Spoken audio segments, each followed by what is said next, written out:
Hello students, today we will talk about Korean fonts so you can recognize it as Korean. So let's get started. There are two main fonts used in Korea, which is Batang and Dodum.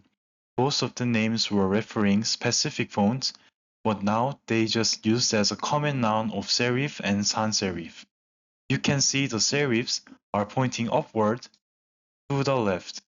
This is because the Batang descended from the palatial font, which has lots of decor. Palatial font is the fonts that were used by court ladies in former royal palace, which later became the official font of the palace. Nowadays, these fonts are used in certificates and diplomas.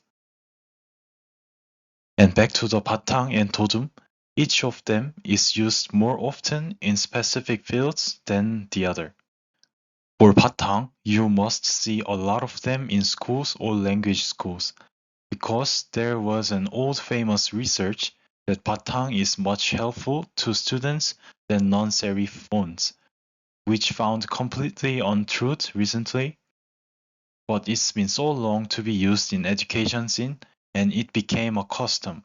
So, when you have to write an essay as an exchange student, this is the font you most likely to use. For Todum, used a lot in designing, especially on items. So if you purchase something in Korea, most of the letters were printed in Dodum. And let me introduce you some more. This is the Gullim, which is descended from the Japanese hiragana font at 90s.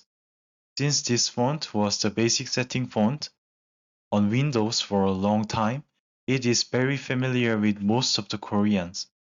But designers really hate it because it is too round like Japanese hiragana, so they think it's not get along with sharp edges of Hangul, and it is barely used nowadays.